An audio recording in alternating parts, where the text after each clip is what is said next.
Welcome to Strength Hammer, episode, I don't know. I'm your host, Chuck Moore. I'm Neil Araka, the prepared one. Episode 48. I didn't have to look it up. I just always know it. I'm just so sexy like that. Mm-hmm. Welcome, everybody. Real quick, to get this out of the way.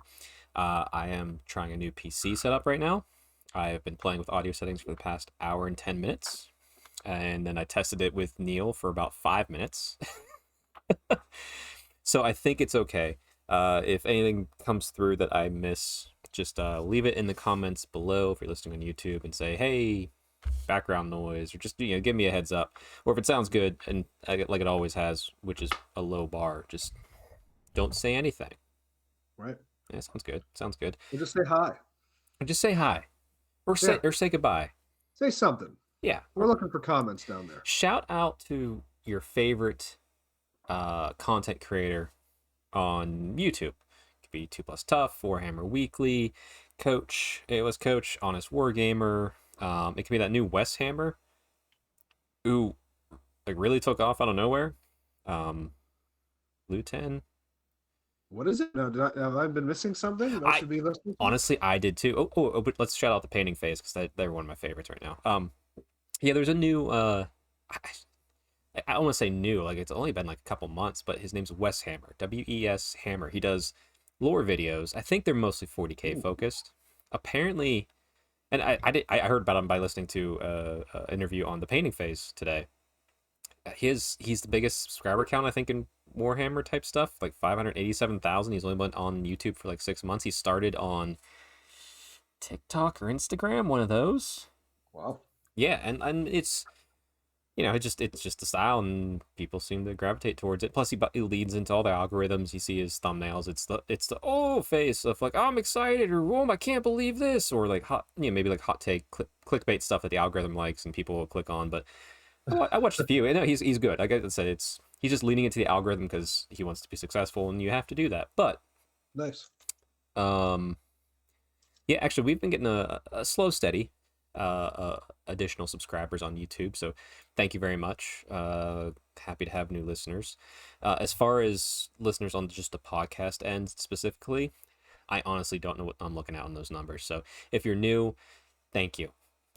I can't tell though because I don't understand how the graphs work on that one, but that's fine. I'm here because I like talking to my good friend Neil. Yes. And if anyone else enjoys this, great. I'm not here to make money. I make money elsewhere. I don't make it. I guess I make it in Warhammer. Yeah. But officially, not through this. Yeah. Sorry. Whenever you ask me if I'm willing to do this podcast on whatever week, I always say I can talk Warhammer. Yeah, which is what I like to do. Except for last week, because neither one of us had a single idea of what to talk about. Yeah, I didn't want to just throw something out here for the masses without some of that really beefy content that we usually give you every week. So. Well, no, I mean, the jokes aside, I think that is kind of more our style. Like, I get some people have records are always out nonstop, no matter what. But I remember doing that with my blog back in the day, which I have a blog over by strengthhammer.net, which I do keep weekly, but it's more of just like a hobby. If you listen to this, you're going to get most of the updates that you'll see on that blog. Just less pictures, obviously. But yeah, I reached a point where I was just writing stuff to write stuff, and I realized I didn't like it. So, if we ever miss a week, I mean, you can check out, my Twitter. I'll probably post if there's a reason why we're missing, like one of us is traveling or something. But if you ever see nothing and we just don't post, it means we have nothing to talk about. And we don't want to just fill your ear holes with hot garbage. I mean, I'm not going to talk about nothing. Yeah, I could talk about 3D printing, and I don't know. when do you want to hear that? You So could. Well, I mean, last week, if you really, I mean, if you guys wanted to tune in and listen to me talk about Street Fighter Six, I could do that nonstop. But I don't know. I mean, I post that stuff a little bit on my socials, but I'm not sure if people want to hear me talk about it on a Warhammer podcast that also touches fitness.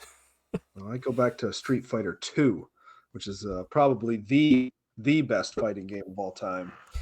It Classic is. arcade. It is a classic. Now, see. I mean, let's screw it. Street Fighter talk. Talk in everybody. Neil, I think we might have done this before, but who's your mate? Like if you had to pick up Street Fighter 2 or any Street Fighter, like who you going? I need this guy or gal to be there. I've been a Ken Ryu guy, leaning towards Ken Okay. since the start. Yeah. We know Ken now. He has a broken marriage and he's homeless and he's a bum in Street Fighter 6. Is he really? Absolutely, it's hilarious. Well, maybe that's the future for this guy over here. Who knows? I it's odd because I mean I obviously I did play Street Fighter 2, but it wasn't until which I forget which version of 2 came out, but Cammy. I've always been a Cammy main. Now through this beta of Street Fighter, She of the bare thighs. Yeah. big thighs, big butt. Oh my goodness! I mean, if you've seen the Street Fighter 6 intro for her that just came out, like she's got this. They knew what they were doing. There's thirsty people out in the Street Fighter community, and Capcom is like, we're gonna increase sales 600%, but just having her stick her butt out for 2 seconds, and it works. There you go. Yeah, you'll probably hear more about that as that comes out. But actually, it's a kind of a little side, last little bit of a side, and we'll move off of it. Everybody, I know, too much Street Fighter talk in this Warhammer podcast.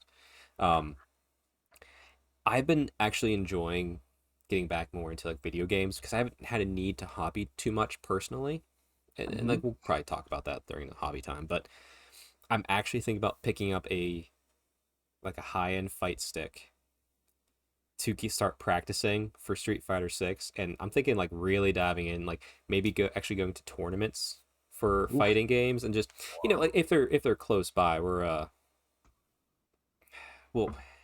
we'll see. But like I got the itch for that because it's weird because like in Warhammer, like my competitive edge, Hims and Haas. Sometimes it's there and sometimes it's not. And sometimes it works and sometimes it doesn't. But with like fighting games, you there's no narrative fight like single player. I guess that's your narrative fighting game. But like when I play fighting games, I want to be better than the person that I'm playing. So the competitive urge has like awoken in that, and I kind of want to cultivate it because maybe if it comes back up, I can start trying to push in Warhammer a little more instead of thinking I have a competitive list and going to an event and going 1-4. Which check out last week's podcast or 2 weeks ago's podcast, 47. Yeah. But that was a small rabbit hole. Let's get back on to our normal focus. So let's start with the fitness check-in, Neil. I'm gonna pass it to you. How's your fitness been? It's actually so we're sticking with the body weight stuff, but recently now you have to be a certain age to even say something like this. But I got a different life insurance policy. They had to come out, they had to draw blood, and I am happy to report I'm all in the green, baby. I'm looking good.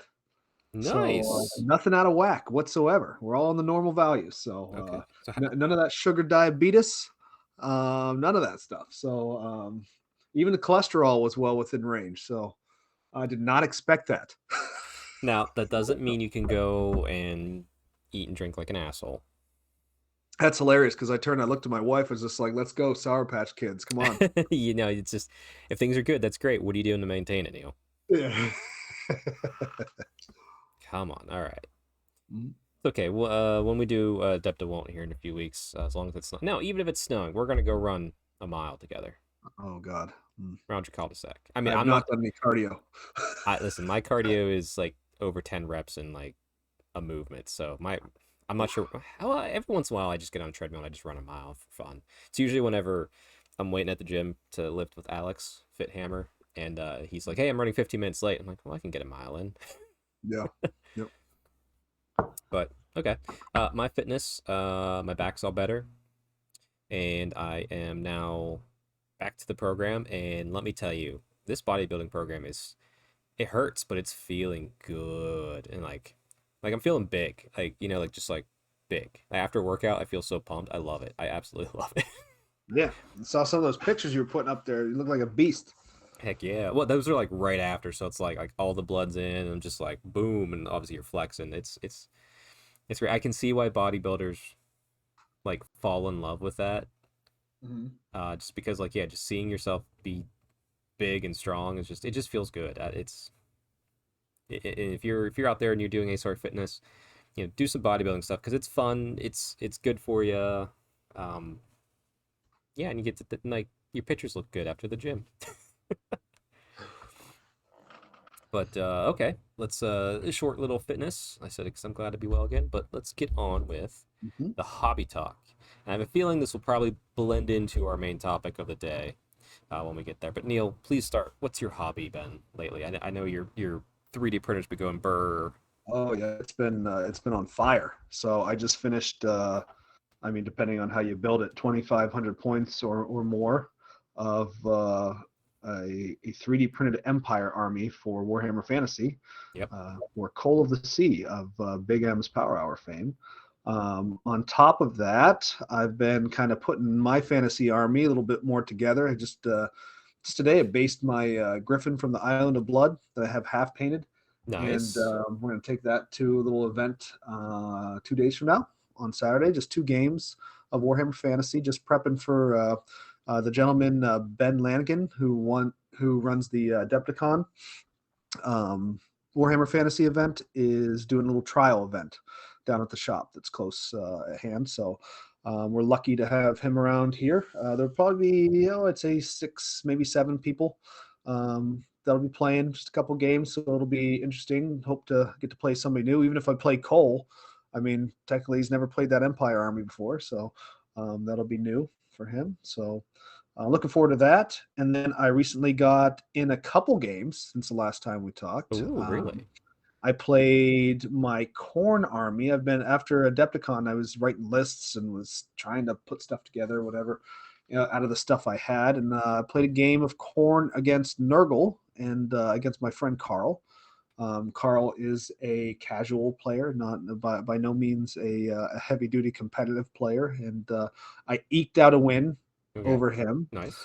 Congrats. And then recently, now if you do recall, as of Brewhammer, Strength Hammer is 1-0 against Big M's Power Hour. We won't go back in the history because if I did, then we'd have to go through all the times I beat Matt, and then it would be very skewed.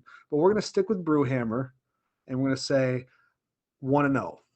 And so there was a statement made by Mr. Cole of the Sea that if I'd have played him, we would be 1-1 at this point. And Oh, so I got to have a game in against Cole of the Sea and his Ideneth Deepkin, yes, yes. and with my Nurgle.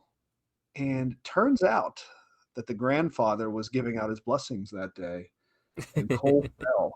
The Deepkin fell to the forces of Nurgle. Oh my goodness. Yeah. Now, to be fair, and I should be fair on this podcast, we were playing kind of a learning game. Cole, as opposed to Carl, is a good competitive player, and I would like to be a better competitive player. So we did discuss. We were having kind of like teaching moments and stuff through the game. Kind Mm-hmm. of, I would do something. He would kind of question. He's like, "So why did you do that here?" I was like, "Well, this is why I did this and whatever." And we discussed deployment, which is a big weak area of my game, is just knowing what to do and what I'm seeing and why I'm putting things where I am during deployment. So we talked a lot about that. And then as the game progressed there, I just wound up coming out on top. He was trying to cast a purple sun for 5 turns, and for 5 turns, that purple sun did not come. And really not because of me doing anything. He just kept failing to cast it, even with rerolls. Hey, So, hey, whenever I'm playing my daughter's cane and have zero dispel ability, now granted, I always have some dispel ability with heroic actions, but I forget to use them. If my opponent fails to cast, I look them dead in the eye and said, that's because of me. I dispelled those. And they always go, yeah, you did. Good job. yeah, he did. Good for you. But that's been my hobby. So I got a couple games in, 3D printing stuff, building stuff from the 3D printer.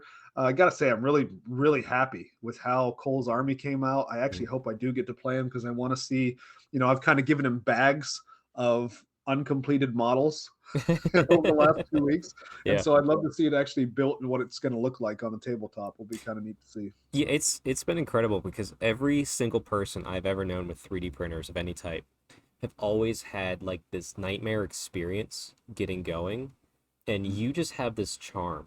You just like plugged it in, said, "Oh, I put the VAT in here, I put the USB thing in, and I hit this button, and I got Army." Yeah, You have this magic touch with it, and it's wonderful to see. and in anything I'm successful in, it's because I'm an idiot savant. Really, it's just, it's just dumb luck You for the most stumbled part. into the right thing to do, and you're never gonna change, and that's perfect. That's exactly it. I'm thinking because there's some additions I'd like to have to my fantasy dwarf army. So Hmm. after you get some of your own use, because I know you're also working on a wood elf army for Dave Yeah, next. After you get some your own use of it, I might be sending you some STLs of some dwarfs yeah. Well, to bring. I found that blood elf from Warcraft. You were interested in that one too, I believe, I right? was interested in that one. That'd be like I wanted to be a little bit. You said you can print that one a little bigger. Like I want to paint it almost like bust style. Yeah, yeah, Yeah, absolutely. yeah. Hmm. I've been actually. So I've had the urge to maybe paint a bust again. I haven't done one in a while, but they're fun and they're different. Hmm. Um, you'll see. But then that sounds like a nice little bit of hobby progress going on right there. Yeah, yeah. For me, let's see. I'll start with my games. We had a club day recently, so I got a little game of Warcry, which was nice. I had a couple games of Warhammer Fantasy Battles with my dwarf army against a ogre Gutstar list back in the day. First one, I didn't take the time to actually read my book. I wasn't fluent on the runes, so I thought I put the right stuff on. I deployed like a complete idiot, and as and you know that happens. Lost that game miserably. And then this last game, lessons learned, fixed things up, and had a really good game. I still took the loss in the end, but there was only four models left on the table, two of mine and two of his. Granted, his two were major characters. Mine was a battle standard bearer and one lone dwarf with a cannon. and and unfortunately, he touched the cannon before I was able to shoot off one of the ogres. But still, that's a really tough list, and to have taken off that much of it in the turns we played felt really good. So, Hmm. and I've been on a just generally just a dwarf vacation lately. I realized Yeah. because I'm playing lots of dwarfs in fantasy. I'm looking at updating that list, adding more things to it, as I just said. I mean, I'm gonna buy what I can through GW, but like things that I can't find, like the a nice battle standard bearer, like that's sort of stuff I want from you. Maybe like a flame cannon, because I'm not paying Sure. eBay prices. Oh my gosh. Sure. Um, but Yeah, still, eBay prices are out of control right now. yeah, it's like some are okay, but I'm just still. It's like no. I saw somebody posted that like you always see this on Reddit. Somebody will post, "Hey, found these things in my closet from when I was a kid." And it's like a full like elf army from Warhammer Fantasy, Yeah. Oh like yeah. fifth edition. And you're like, "How? I need to go look in my closets and find some of this stuff magically." Because he's got this dragon in there, and it's one of the like the old S dragons with the oversized head Yep. for the wood elves, but the Yep. real skinny body. Whatever. Before they put the twins on the dragon, Yep. and that thing I think goes for like $200. I think the guy just finds it randomly in his I closet. know. It's I'm like like, son of a god. I always like tell people it's like don't have a backlog. Backlogs are stupid, but that's the benefit of having a backlog so big you don't know what to do with it. But Yeah. anyway, but yeah, outside of that, so I have Fire Slayers on my hobby desk. KO's coming out this Mhm. weekend or pre-ordering this weekend, so I'm gonna buy that new Code Right model because he looks sick. Yeah, Um, yeah.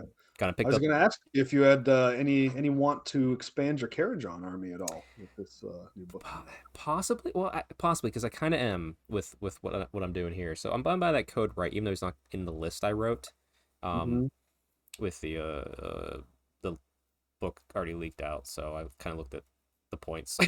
Yeah, um, but the reviews will be up shortly after this, like the day after this podcast goes out, so they'll be out there. yeah, Um, yeah, the obviously buying the KO book, and then that Norgrim's Rune Throng, that new Regiment of Renown that's the Depossessed. yeah. That's so perfect for KO in my mind. There's two Hmm. armies it's great for: KO and Daughters of Cain, because those are two armies that want to run forward. Usually don't have a nice anvil piece, and that Norgrim's Rune Throng is a really nice anvil piece for 340 points. A little bit easier to fit that points inside KO as opposed to Doc, but so what I'm doing is I'm buying one of those Regiments of Renown, and I'm Hmm. gonna paint it to match my KO, which also matches my Fire Slayer. So like I'll switch Gotrek in that between the two just for fun because it's all gonna Oh, look the same. It'll be fun. yeah, yeah. But I realized with my Cities of Sigmar, which is painted to look like my Daughters of Cain because it's Anvil Guard, Fallen type stuff. Um, I already have a Rune Lord and some Longbeards in that army, so I'm just gonna Hmm. pick up the Iron Drakes to add to my city's army. That way, if I ever want to actually use that Regiment of Renown and my Daughters of Cain, I have it painted up and base to match that immediately if I want to try it. Hmm. So I mean, and it's like it kind of just worked out. I'm like, oh yeah, why not? Yeah. And then eventually I do have to actually paint this Fire Slayer army, but I actually had one more game that's going to lead into more of my hobby, and that was I got to play the world's biggest boarding action game ever, world record. No one can beat it. Go check out my Twitter, my Instagram at strengthhammer underscore. You'll see the post. Man, Uh, the stuff that's happening at that barn lately, man, it's yeah, the Barn Owl epic, crew. epic stuff. Stuff of legends, really. It is, and people need to come out more, but they don't always want to come out. Dave is a good friend. He likes to come out. Oh boy, I wouldn't here say we many go. others are willing to put out the Here we go. drive to help. Uh, but 8 boxes of boarding action terrain on 12 by 8 table. Um, and it was like exactly what you expect. Like 6 turns of moving together, and then we actually fought. But we just wanted to do it because the barn owls. We all painted up the terrain that I had sent to me for the U.S. Open events. So that has been a big process. Obviously, this stuff it's just walls, so it's dry brushing and priming, and I got to choose uh, the paint style for it. Essentially, like I had to match something, but like within my own taste. So it's going very quickly. That kit builds very easily, especially when you have 5 guys helping you out, which is good because I have 10 more boxes now sitting upstairs that I have to prime tomorrow because this Saturday I'll be doing it again with them. Funny, man. That's it though. They are. That's it for the year. I'm tapped. I'm tapping out. I'm not doing any more terrain the rest of this year. That's so funny. Yeah. Feel like you've done all the terrain for everybody, everywhere at this point. No other people are helping. I just usually take on more because my situation allows me to do so. Plus, Hmm. as we're going to get into in the main topic, I've done it a lot, so I'm good at having a system in place. I'm capable of doing it. This is the first time where I've actually said, you know what, people are willing to help me. Most people are willing to help me, not a select few. Mm. um, Mm.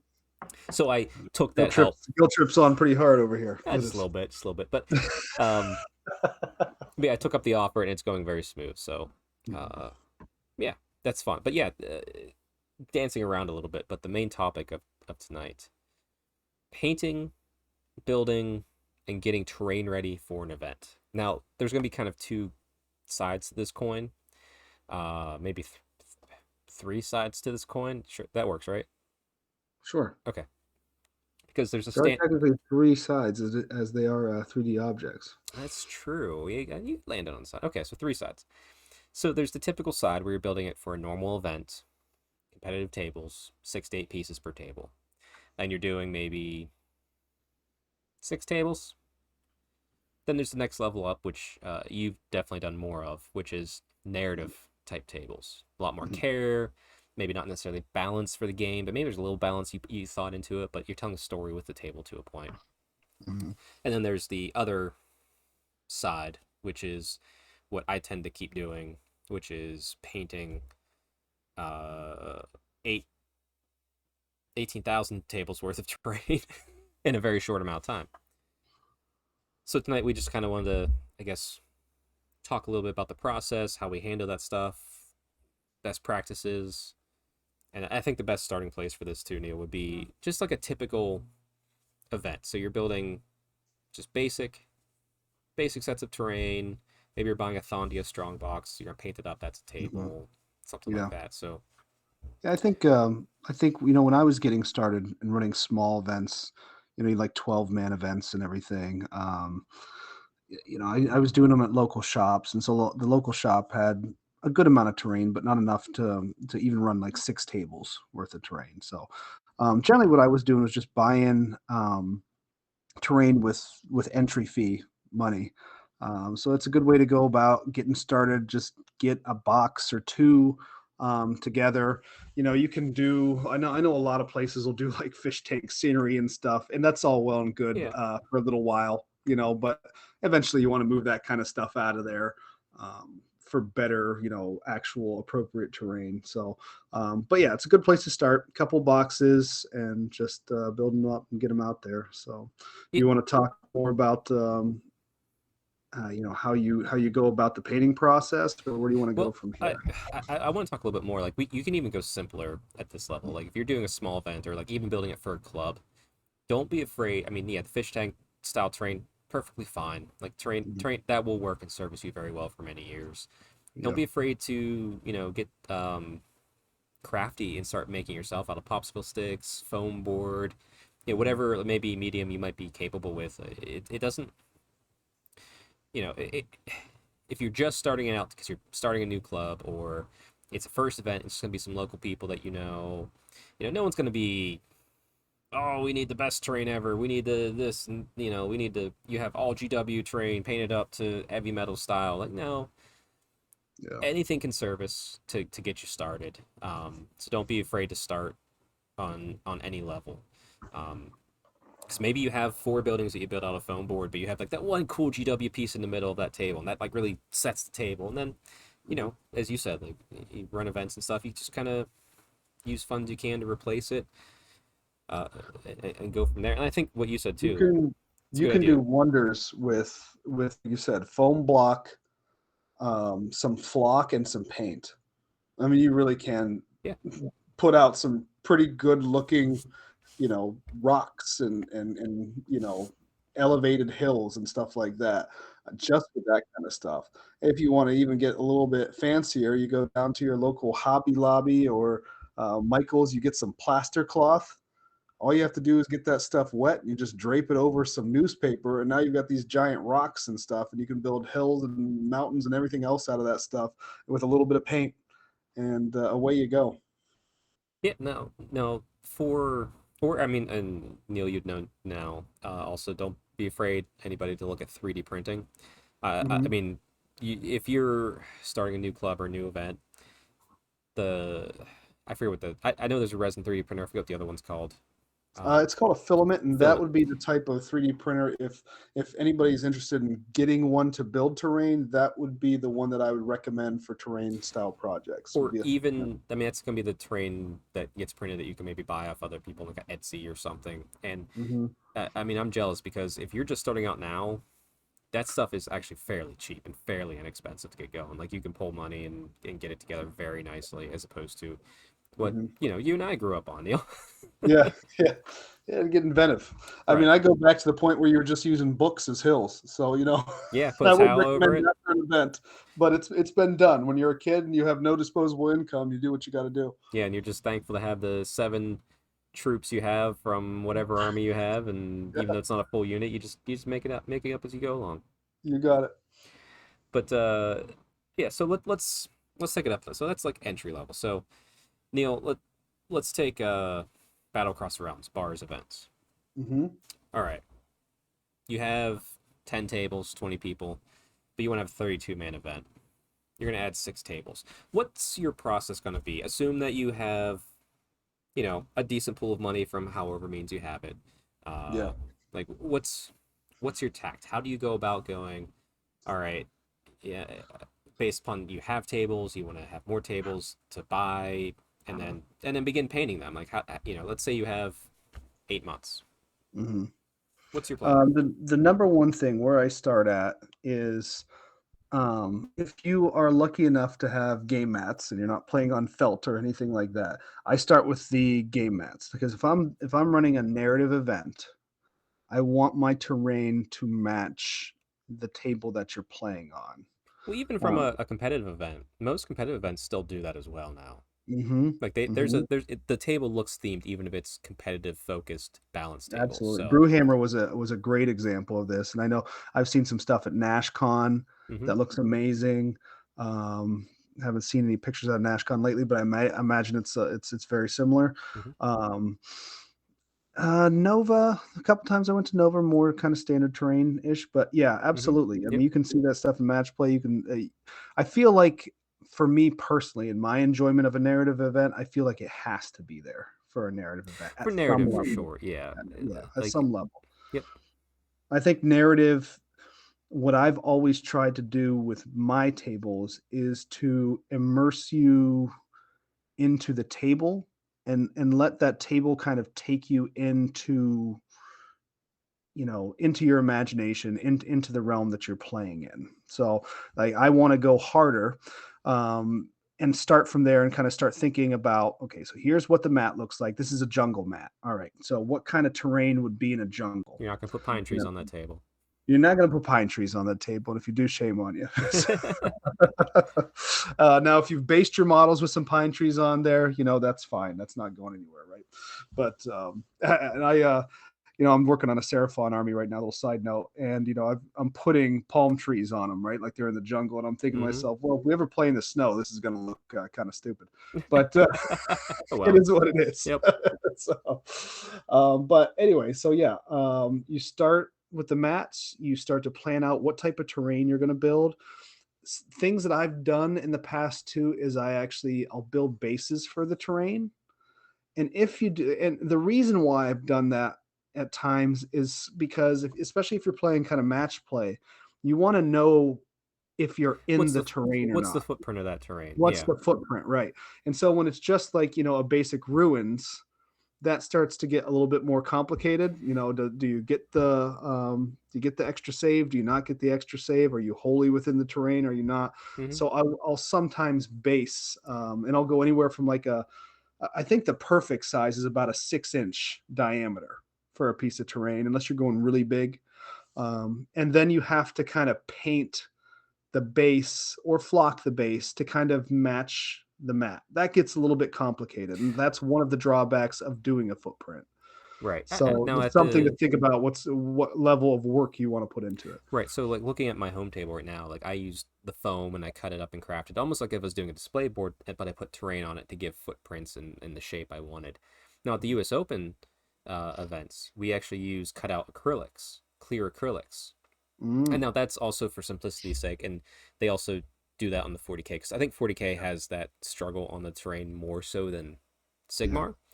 yeah. But yeah, like the clear acrylics are really nice. I think Now, that's granted, they're actually a not really great. cost effective. That's the one thing I'll say up front. They're not cost effective unless you're buying a bunch and Mhm. you need a bunch for that. Like if you're doing it for a small event, I mean, you'd probably want at least 50 tables worth before it becomes cost effective. It's a little Yeah. weird with that, but it is an option. Or uh, another very easy option if you can get a good deal on like the game mats. Mhm. I mean, if you bought like one 6x4 game mat, you could probably cut out the shapes for 8 to 10 tables. I bet for all the Mhm. terrain. Like you're set. Absolutely. So I mean that's an easy option. Uh-huh. It now costs more, but it's probably more cost effective than some other ways, and it's also quicker, and it does look nice. Yeah, yeah, yeah. Absolutely. Now, That's a great idea. Never thought of that. yeah, it's one of those things where it's like I'm thinking about doing it for my 40K table at home because Hmm. it's more square, it'd be easier, and like that's more competitive. Getting off topic here on this. Yeah, let's get back into the topic. Okay, so Neil, you started buying terrain. Are you buying a table at a time, or not even buying? I guess that doesn't really matter. You have the terrain. Are you painting it a table at a time, or are you painting it, like a I style at the time? personally How do go. you tackle it? If I'm doing a narrative event and I'm theming my tables, I do an entire table at the same time. I don't jump around. Um, I don't, and so it kind of stops you from batch painting Right, a little bit, which is what you want to do, with terrain most of the time. But if we're talking narrative and we're talking theming, then I will, quote unquote, batch paint maybe the table, but right. that's it. And like you were saying earlier, even with a narrative feel, if you're doing a lot of tables, I really do feel like, your base color, your dry brush, and maybe if you have some wood, obviously do the wood. If you have stone, do the stone one color, and then if you want to throw in some little details, some gold, something like that for like statues on there or whatever, that's about as far as I go with it. And I really feel like you still get a really good look to the table just out of that. Hmm.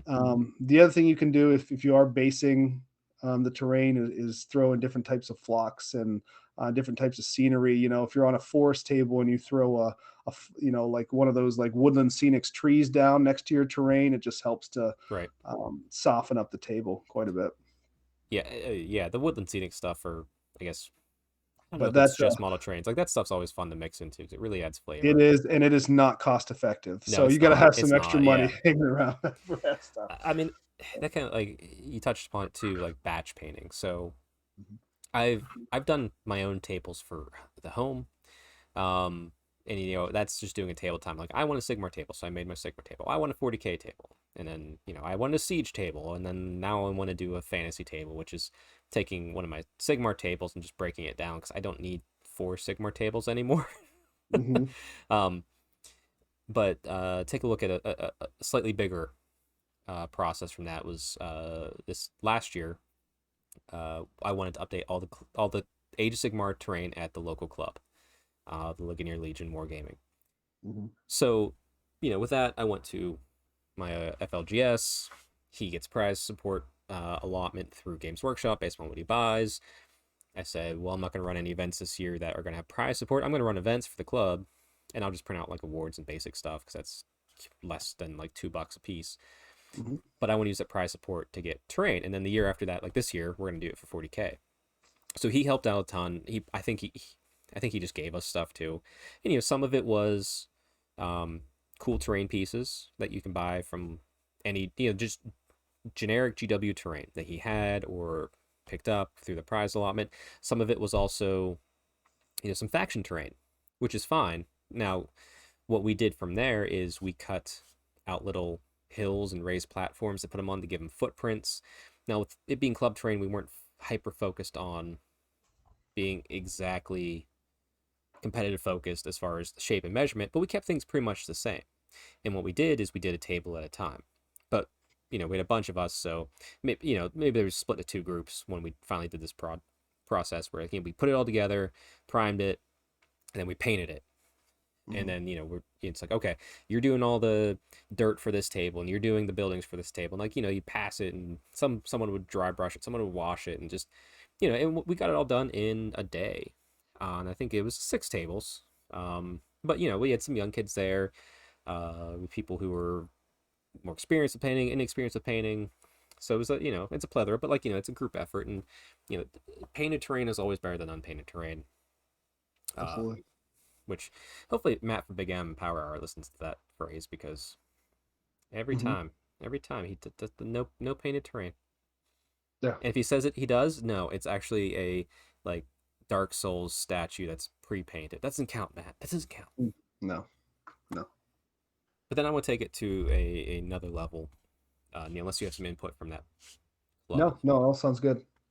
So, the first major terrain project I did was when I was running Nova Open.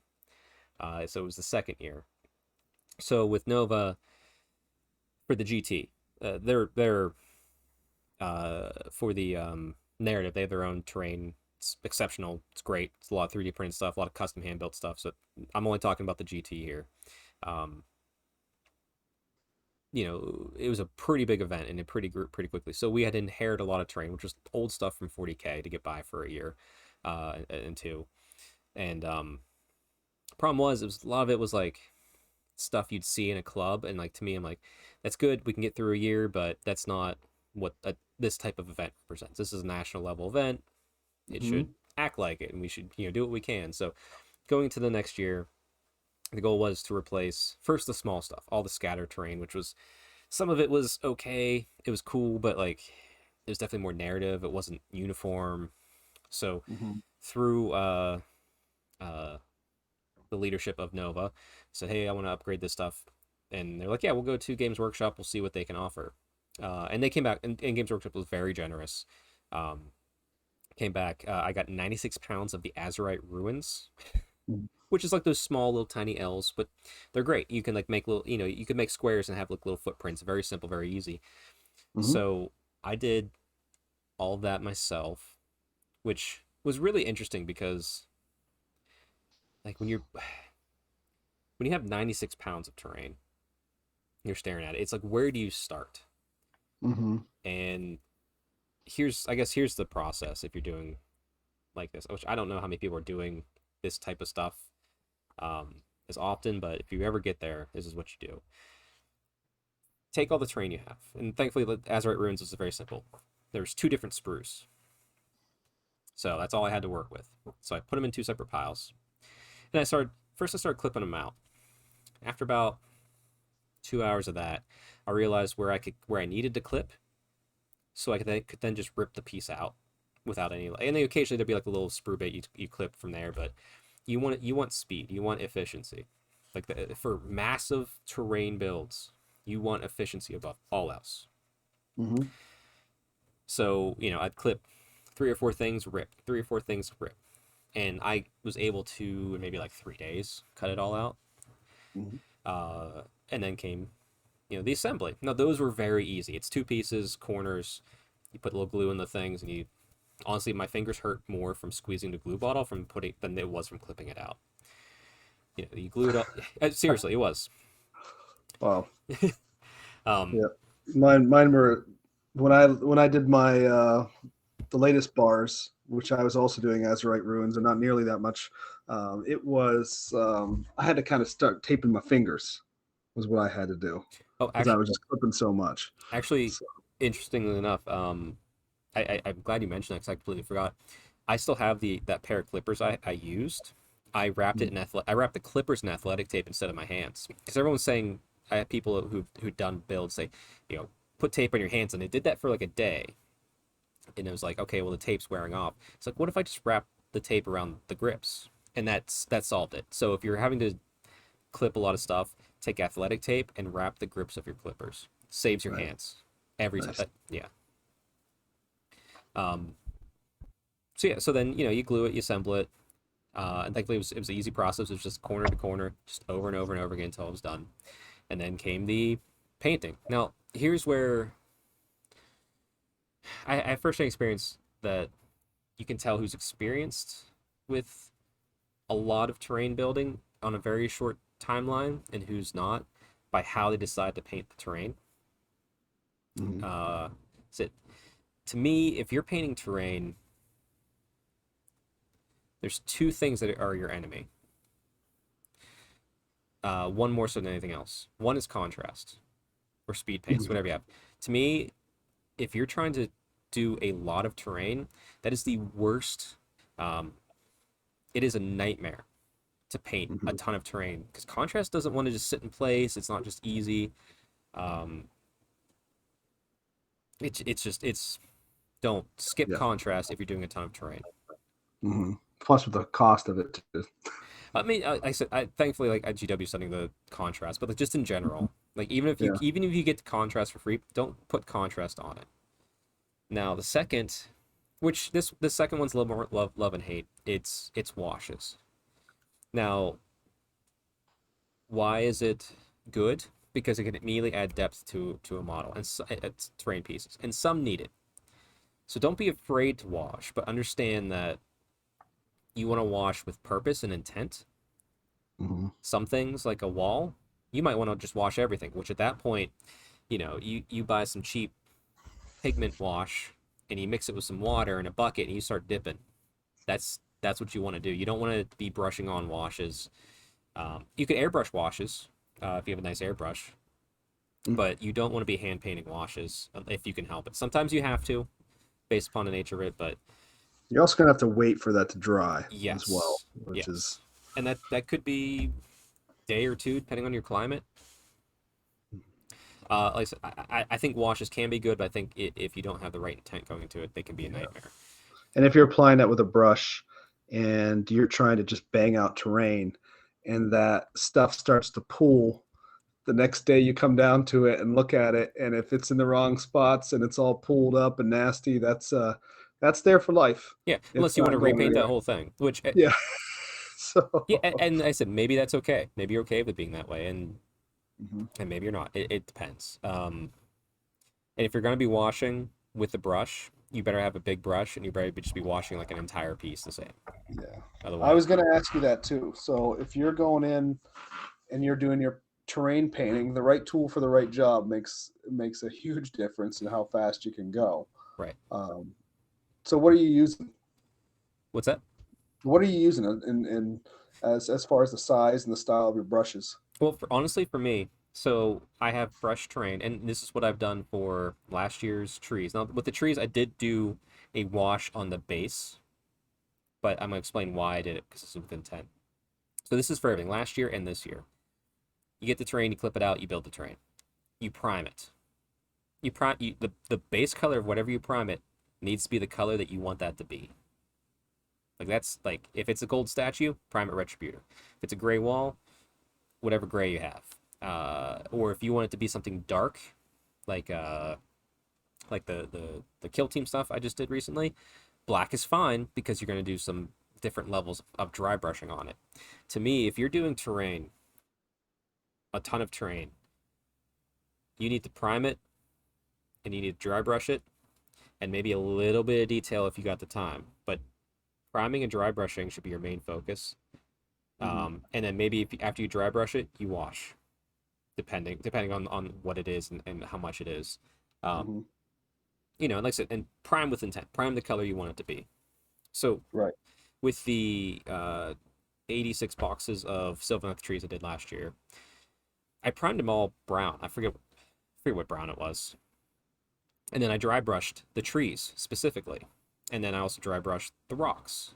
So the trees had like a Sylvaneth bark on top of it, and then the rocks were like gray. But the base brown on the trees and the bases, the dirt, were technically the same. Now I differentiated them. Blah. I made them look unique because I dry brushed the trees up, and then I put a bunch of wash into like a Tupperware, and I just dipped the base into the wash. So the dirt got darker and the tree got lighter. But to me, that's doing it with intent. Hmm.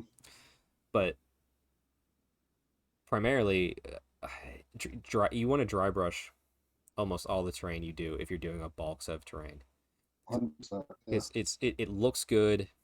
It's terrain. It's gonna get beat up. And it's gonna look great if you dry brush it the right way.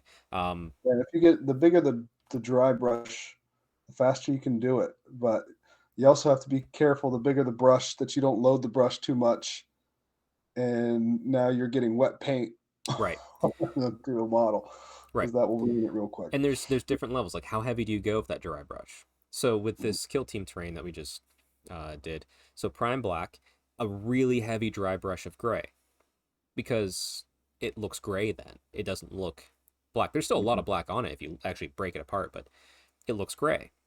And then Mhm. on top of that, we take smaller brushes or the same brush, but with a lighter touch, and we do metal pieces. So it looks like metallic gray. And then, like I said, from there we did a little detail and some screens, which was, like when you're detailing, you're going to use maybe contrast or something like that. That's fine. But like I said, that's a detail. Or maybe use a gold or something different that stands out. Right. But 95% of that was dry brushing. And it looks great. Yeah. Like I said, it's weird to say. Like, I mean, there's some great painting techniques out there for like models. Like, if you want to get models done quick, the slap chop, sure, that works. It's easy. You know what to do. Like, look at the video. It's fine. Models look good. But if you're doing that on terrain, you're wasting your time and you're slow. Yeah. Now, Yeah. if you have 5 pieces and you want to make it look a certain way, take your Hmm. time. Do what you want. It's yours. But Sure. but if you have 2 months and you have 400 pieces of terrain, you need to make sacrifices, and the sacrifice is going to be on the details. You can give the illusion of details, kind of what you want. Hmm. But I cannot emphasize enough. Contrast just isn't your friend for most things on it. Now, occasionally, like there's a small glowy ball, but that's almost like detail work at that level. Yeah. like the Nexus Siphon. The contrast in the center of that looks really good, but that's a small little ball that you glued in very quickly afterwards. So the contrast on that was more detail work in my mind. Yeah, I would say, you know, if you're doing like you said, just a table of terrain, you want to spend more time. We've got a guy who painted an entire like he called it New Azerheim, Mm-hmm. and the painting on that terrain. If you have a really nice set of terrain painted up on a table, wow!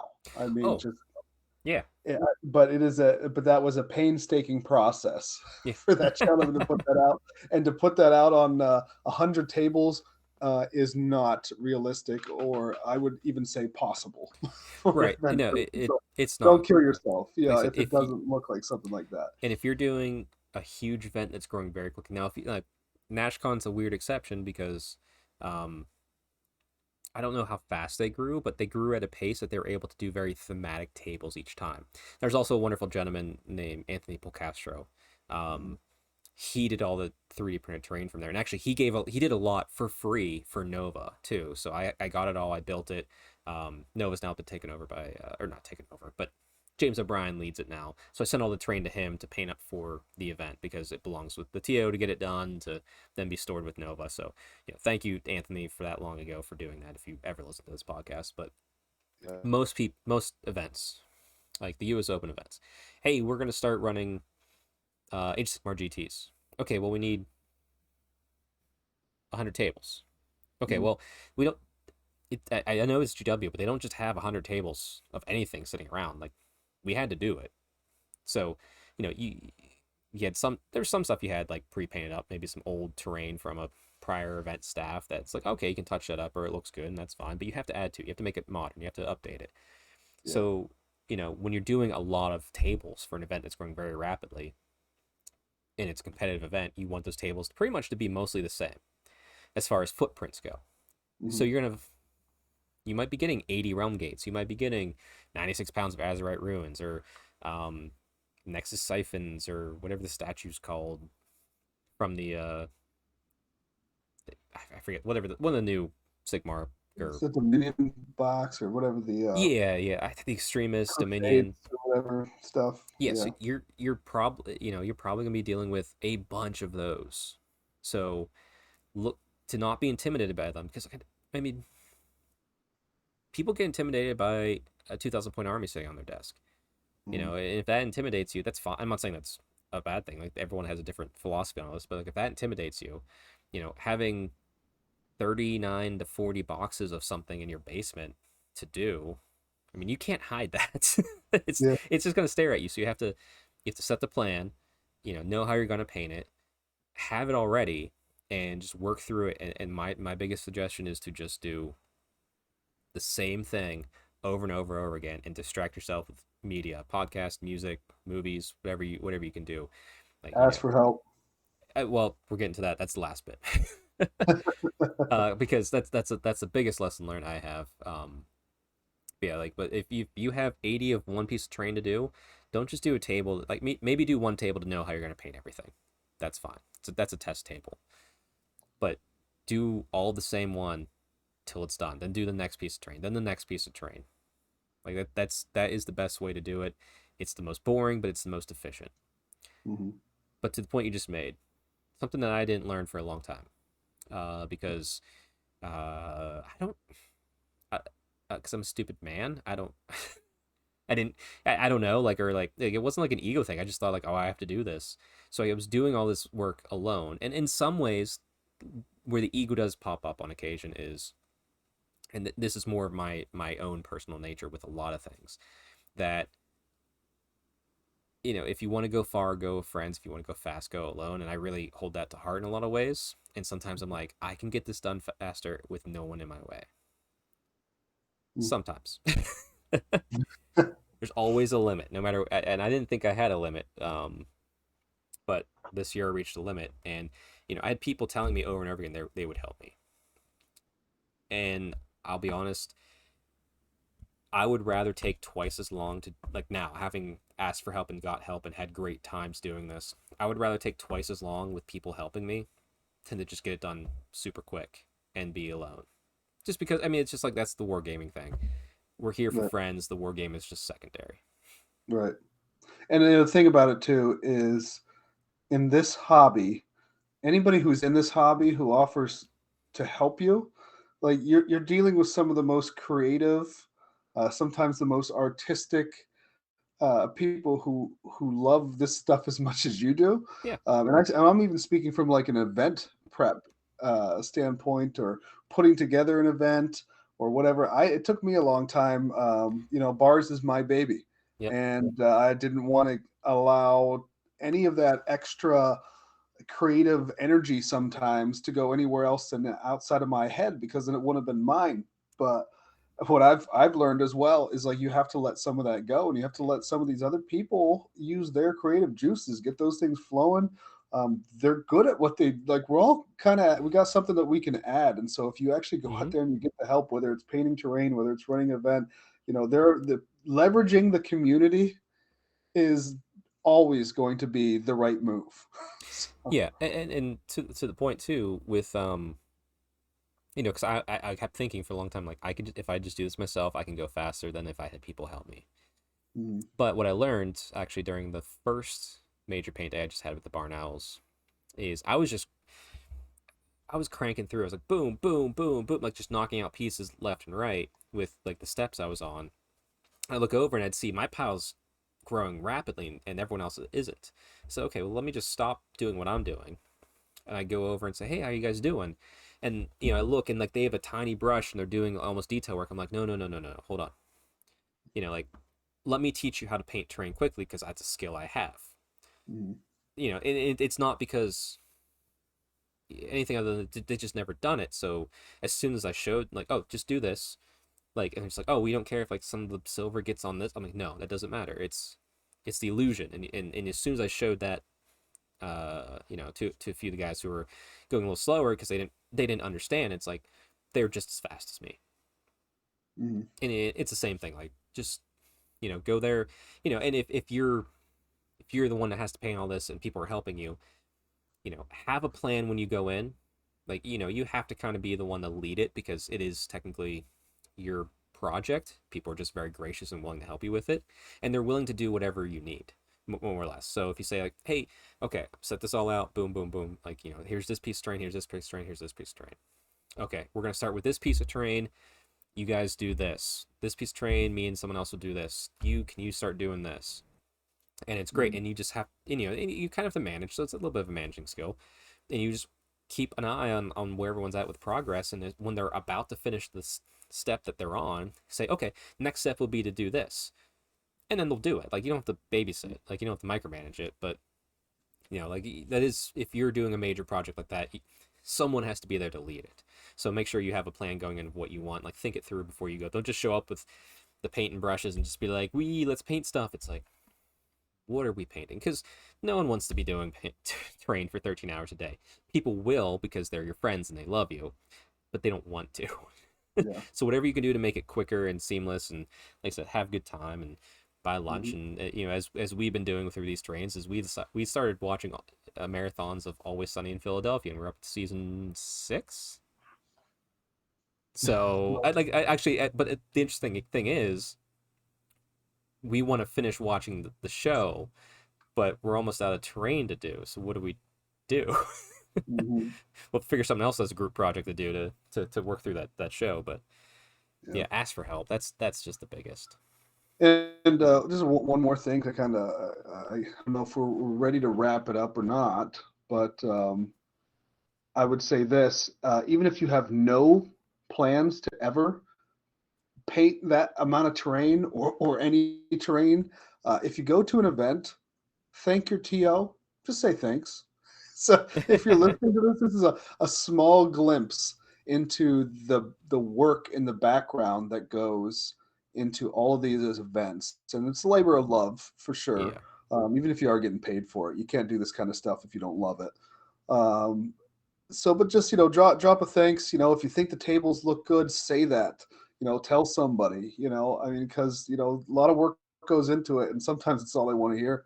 Is that you're enjoying playing on it. So Yeah, no, you're absolutely right. That's such a huge thing, and yeah, I've been thankful that I've always had people thank me for the work I put in, even with the Games Workshop. They're like, hey, thanks for the event. Like, it doesn't have to be thanks for painting the terrain, because like that's a group effort amongst a series of people. But Hmm. yeah, always thank your TOs. It's let them know that you enjoyed it. And if you didn't enjoy it, don't be like, hey, this sucked. Like, don't Yeah, yeah, like yeah. you can always send a feedback email later. Be like, hey, here's some things that weren't to Hmm. my taste, but you can do it tactfully. But Yeah. if you Wait on those. Wait till the event's over. yes, So yes, well over for like a week or so. yeah, because I promise you, and we'll have more shows on like we're gonna I'm gonna coin it here. We're gonna do a TO masterclass, Neil. That's what we're doing. Yeah, yeah. I promise you, during the event wrap up, and for a week after the event, the last thing that TO cares about is anything to do with that event. They need a small break, and then they Uh-huh. get back after it. So Yeah, yeah, yeah. it's just like if you notice, like all the tax offices after tax season is done for like a week, they're just all closed for a week because they're like, no, we're done. Yeah. Uh-uh. Uh-huh. Yeah. Sorry, you missed the boat. Yep. No, like I said, this was never going to be a long show. Like just dry brush your stuff and ask for help, people. Yeah, yeah. Now, any closing thoughts on terrain, painting, building prep, big or No, just small, Neil? this is to make sure that you have the right tools and seek out, if you haven't done it before, seek out some advice on what to get to paint terrain, because yeah, you don't want to do it with a tiny little brush. That's not it's not going to be a great experience for Yeah, you. buy a cheap one. So Oh, right tools for the right job. and actually, two other quick things. Sorry, as we wrap up here, don't be afraid to paint things on sprue for terrain. I don't like doing it for models, but on terrain, it's not as bad. Hmm. And two, if you have to dry brush giant pieces, don't be afraid to get a house paint brush. I've done it, and it works just the same. You just have to be a little bit more careful on getting the paint off before you dry brush. Otherwise, it goes on too thick. Yeah. Sorry, last two pieces. But yeah, no, don't be afraid to ask for help. Um, if you know somebody who's a TL, feel free to send this over to them. Have them like and subscribe and comment below. Ring the little bell. Or share the podcast feed if you're listening to this on the non YouTube version. But Mhm. yeah, uh, that's that's all I got now. I think that's a good little walkthrough of painting terrain. So, anything else you want to say before we head out? No, that's it. I think we're good. All right, everybody, stay Stormcast strong and happy hobbying.